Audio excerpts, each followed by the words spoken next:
and the snow is still blasting away up here in Hokkaido. Actually, I got to tell you a little story about just when I came home from work just tonight. I record these on Wednesdays, in case you forgot. But anyway, my wife and I got home about the same time, and there were these gigantic iceberg-looking things in the driveway, in the backyard, that had just slid off the roof. I guess with it being a little bit warmer today, I think it might have been actually like around 0 or something. Some of the flow started going on our roof, on the top of our roof, the layer on our roof between the buildup of snow and the tin, I guess. And it just came flying off the roof. I mean, thank goodness we didn't have any cars in the driveway at the time, because they just would have been pancaked. But there's this one monolith-sized block of ice that just looks like it flew off the roof. And it looked like it was moving so fast, it had so much momentum, that it cleared the deck and landed landed a couple of feet away from the deck. It's just wild. I can't imagine what that would have sounded like. I'll make sure I put some pictures of that up on the Cycling Hokkaido Instagram page for you to take a look. It's this winter, folks, I'm telling you, it is just wild. And after Snowmageddon last week, after that episode, I kind of thought things were going to settle down a bit, but nope. Hokkaido said, oh, no, I'm not done with you yet. And last Saturday, Hokkaido came to play again. Now, that Saturday, I left so early for work. Well, right now, I'm waking up at 5 a.m. every day and just getting out the door as fast as I can. Shower, stuff a couple of bits of bread in my mouth, whack my tie on, and just go. So I'm usually on the road before 6 o'clock right now. And even that early, there is still already traffic backed up right through the middle of Sapporo, which is purely due to the narrowness of the streets right now. Again, they're working on plowing everything out, but with the amount of snow that's been falling this year, these things take time. But yeah, so last Saturday, I'm on the road before 6, and it is just dumping down. I mean, it's Snowmageddon part 2, or maybe just the continuation. But I made it. I got on the highway, but pretty much as soon as I got off the 9 kilometers it is between Sapporo Kita entrance and Sapporo Minami, that's north and south, they closed the highway right away again. But so, hey, lucky me, I got to work in plenty of time. And so the whole thing of Sapporo just being paralyzed, the whole thing just started all over again on Saturday. Buses are late. Trains are down, the highways closed, all of it. But hey, again, I made it to work, so great success.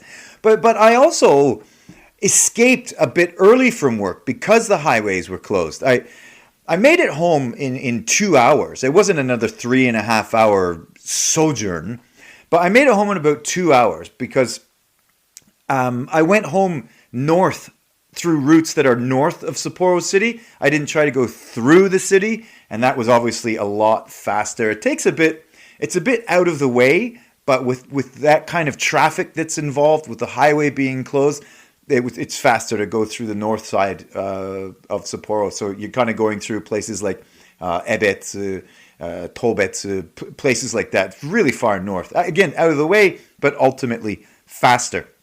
Now, the reason I left work a bit early and wanted to be home early-ish is because I had another rehabilitation session for my arm. And it's been really interesting as my physio guys are just firing electric volts through my arm right now. It's been about 40 volts a time, and it's been pretty good at reducing pain, I gotta say. But I also gotta say, I feel a bit like Frankenstein's monster. As I can feel just all kinds of muscles reacting to the electricity. It's pretty cool. You get some really good pops in there, but Like one time, they asked me to hold down my left arm with my right hand in case anything jumps, right? I guess the guy doesn't want to get smacked in the head as he's running electricity through my arm, but it actually was necessary this past Saturday. They had the electrodes and things attached to my shoulder. And the guy says, yeah, okay, please hold your arm down. And when it hit full on, oh my God. Yeah, I held my arm down. I caught it. It was, it was pretty cool. That's been a lot of fun. And another kind of challenge that I've been going with it is the guys have been like, try to see how high you can go without it being uncomfortable. So me being me, I've kind of taken that as a challenge. It's been really interesting going through these rehabilitation sessions with my arm. But hopefully it's better soon. I don't think I'm going to be playing ice hockey anytime soon. But obviously, what I really want it better and fully healed in time for the new cycling season. Right? That's my main thing. Right? So fingers crossed that all still keeps going well. But check this out, folks. While I was rehabbing, I got a phone call that I didn't realize because I wasn't on my phone while I was in rehab. But I got a phone call from this company that I'm doing some work for this month. I'm not sure if I told you about this, but I'm working something like 41 out of 43 days this month. It started in, well, obviously there are not 40 days in February. I know that. It started sometime like mid-January, and I'm working straight through. I think I've got like the 2 national holidays off in February. One of them's coming next week. But those are the only days off I will have until March. But I'm cool with it. That's okay. We need the money. Who doesn't, right? But this past Sunday, I was heading to Asahikawa for work, right? And I was supposed to get on the 7 p.m. train Saturday night and stay the night before starting work in the morning in Asahikawa, right? But the phone call I got while I was in physio was from the company saying that my train had been canceled, right? Of course. But not only was my train canceled, but I had to get myself to the station to get my ticket changed. So I'd come out of rehab to that phone message and a text message, and I just hit the gas. I was like, wow, I have got to get down to Sapporo Station. So, while we're driving down from Ishikari, my wife is telling me there were lots of train cancellations. We saw, while I'm on the go, there were some other options for trains to Asahikawa, but it looked like I was going to be on a 9 or possibly even 10 p.m. train, right? So anyway, I get to Sapporo Station and the place is a mess. I mean, it's just mobbed with people trying to figure out what to do with all the cancellations, all the delays. There are people waiting for announcements about their train. One thing the announcements were very clear about was that all trains to Shinchitose Airport were canceled. Don't even ask. Don't even try. Because you ain't taking a train to the airport from Sapporo Station today. I really felt bad for some people because obviously the people are here on vacation, right? People are here with children. And when you're going through that kind of stuff with young kids, it's not easy. So again, I felt bad for a lot of people that were going through that. Worst case scenario for me, I go home. It's not that traumatic an ordeal for me, right? But anyway, you could see that people were obviously going through kind of a hard time. But anyway, I got to get this ticket changed if possible, right? I wait my turn. I ask at one ticket window, what can I do? The guy says with an advanced reserve ticket, I have to go to the TC, the main ticket counter. So I'd stood in the wrong line for the wrong ticket window for a bit. So I go to the other place. I go to TC, and that place was just amazingly empty in comparison to the rest of Sapporo Station. I mean, I guess the chaos was with people who had just bought tickets that day or had just planned on jumping on a train without buying tickets in advance at all. I don't know, but that's kind of what it seemed like the situation was to me. But, the departure board in the station was just black. And I'd never seen that before. The biggest station in Hokkaido, and the departures board was black. I think there was like one local train that was written on it, but the whole thing was black. So what they were doing was, when trains were actually arriving, no matter how late, then the sign for that train went up. Then the notice for that train went up. And also, while the board is black, completely unlit, the announcements were telling people not to go through the gates until you saw your train on the board, if it wasn't canceled, right? Because they didn't want people piling up on the platforms up top, right? Because who knows what trouble that could lead to, right? So I'm at TC, and I've told the old boy behind the counter my situation. He looks at me, he goes, okay, yep, no problem. He said, I'll put you on the 5 o'clock train. But it was already just past 5:30. So I was like, what? He said, it hasn't arrived yet. Don't worry, it's coming from Tene. It should be here soon.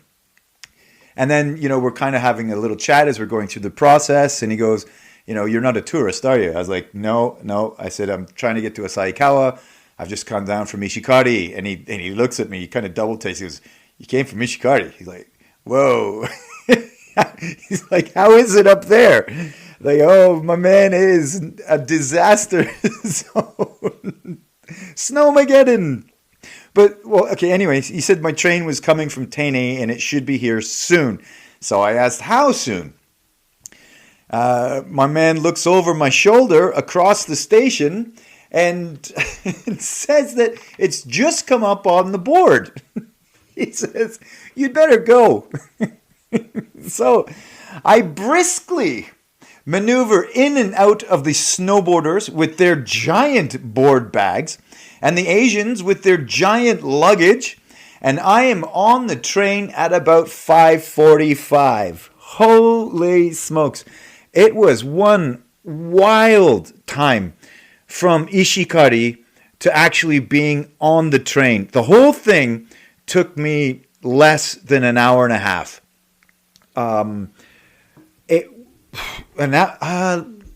Maybe about an hour and a half, actually. Sorry, less. That's not quite true. Maybe, yeah, an hour and a half. I couldn't believe how it all panned out like that. I mean, just all of it. I mean, in amongst all the chaos of Sapporo Station, dealing with major train disruptions, I didn't even have time to buy train beers. You gotta have a couple of beers on the train, right? Come on, folks. Tell me you're with me on that point there, right? But so at the end of it all, on the plus side of things, I actually arrived in Asahikawa much earlier than I'd expected. And as I was staying at the Asahikawa Grand Route Inn, which is right across the street from Asahikawa Station, that was also just super easy. So, I dropped off my bags after I checked into the hotel, and I set out to explore the great city of Asahikawa. First, let me just give you a little bit of the history of Asahikawa.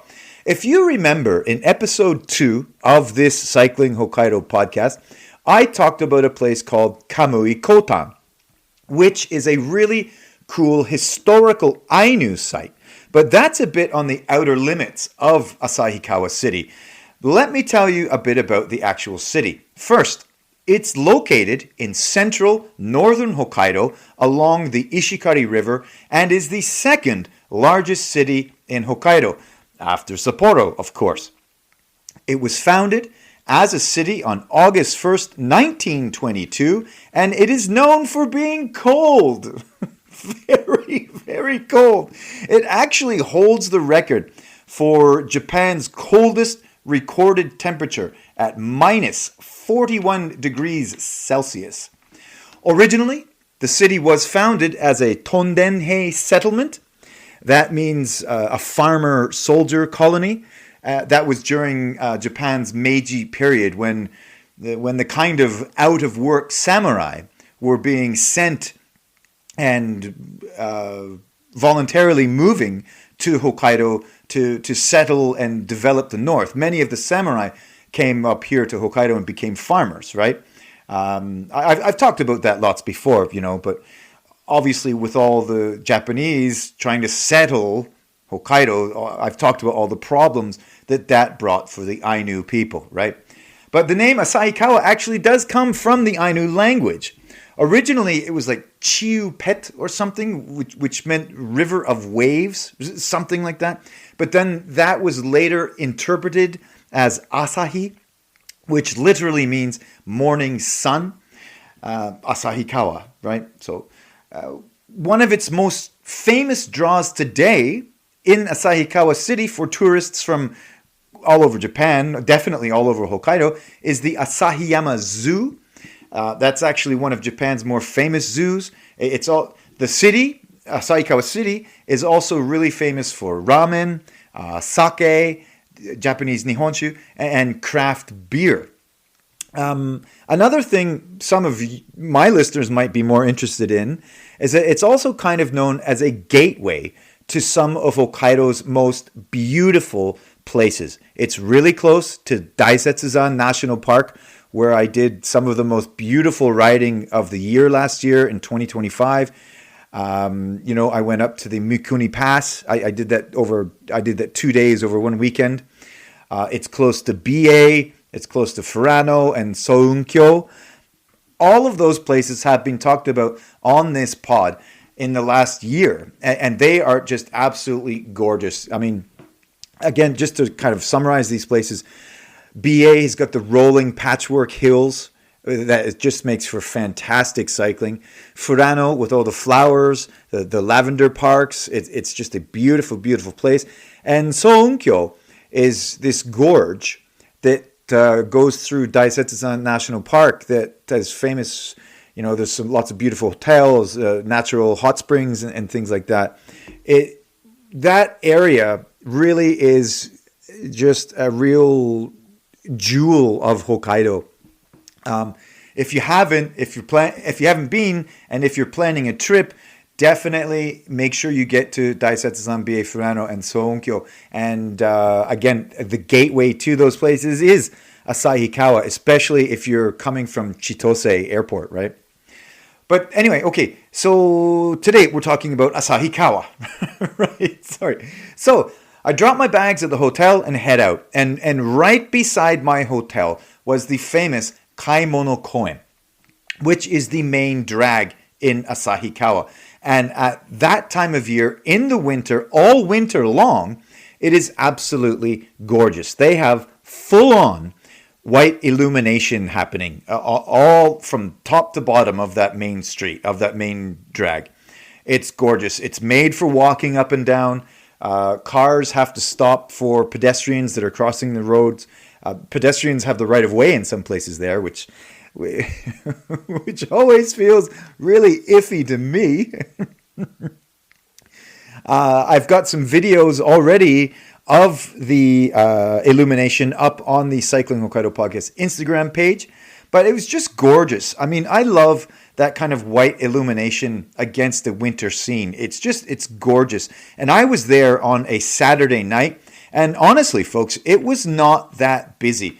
It was nowhere near as busy or as how crazy downtown Sapporo can get. It was actually really, really comfortable. It was a really comfortable place to be.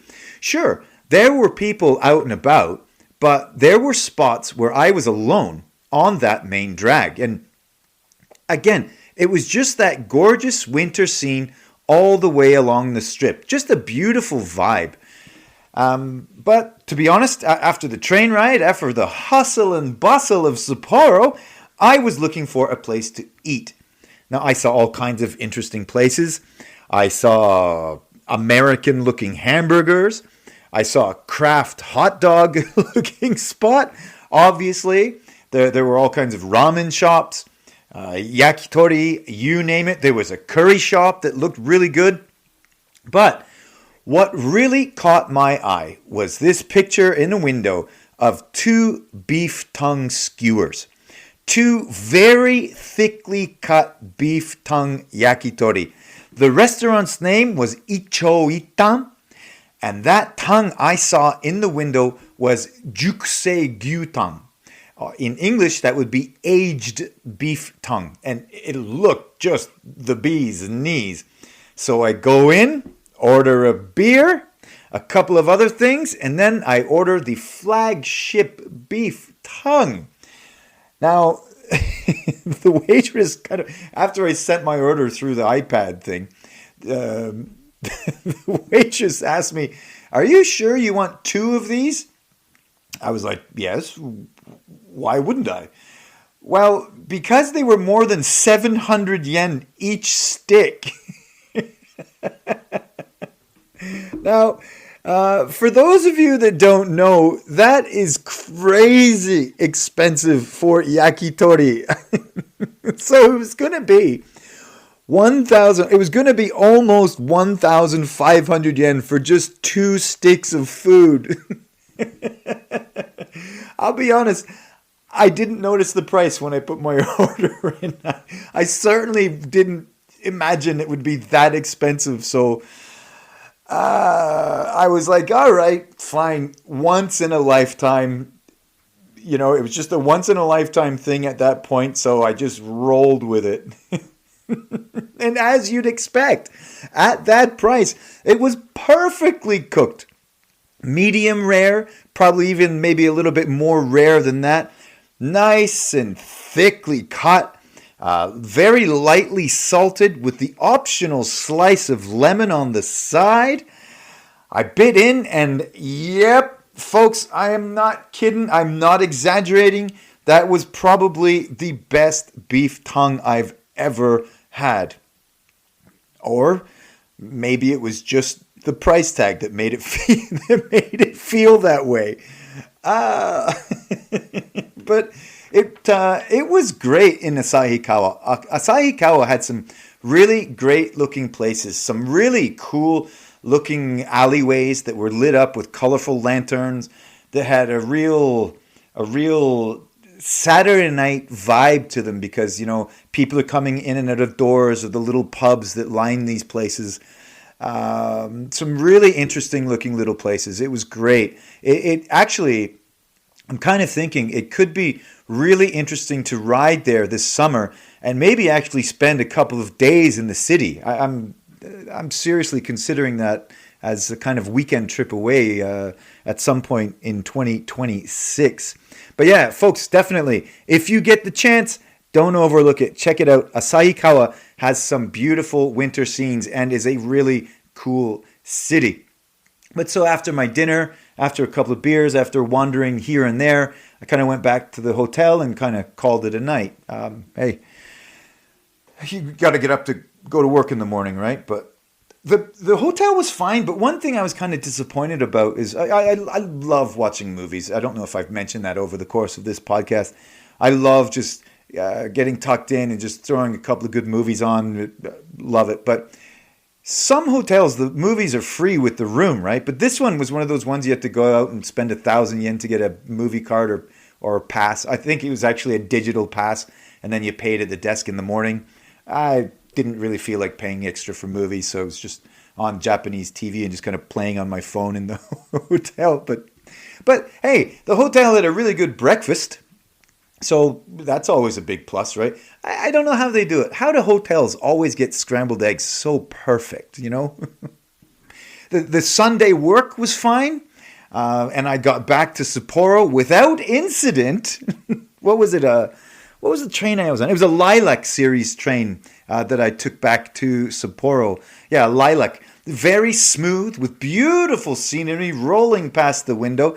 Now, I always find that is one huge difference about riding the train for a significant distance in Hokkaido compared with Tokyo. In Tokyo, you can ride the train for hours and never leave city. In Hokkaido, you're on a train for 15 minutes and you're in the middle of nowhere. I mean, these places are night and day, and I'll take Hokkaido every day of the week. It's gorgeous.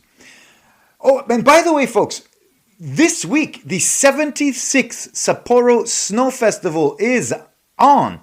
It started on February 4th, and I think the last day is February 11th. And I said this before, my favorite event of the year in Sapporo is the Sapporo Snow Festival. I've said this before, and I'll say it again now. I have no idea why the locals don't go. It's awesome. We are lucky enough to live in a city where giant snow sculptures get put up everywhere, and I will be there. I am definitely going this Saturday.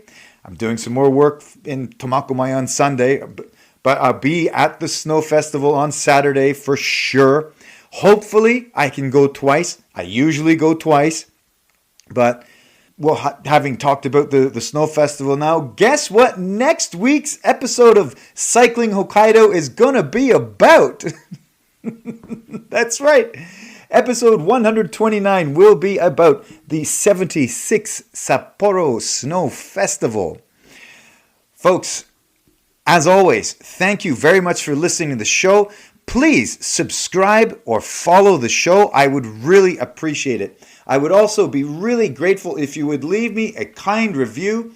And, before I go this week, I got to give a shout out to Air Bike Tours, a tour company, a cycling tour company based in Hokkaido, but with tours all over Japan.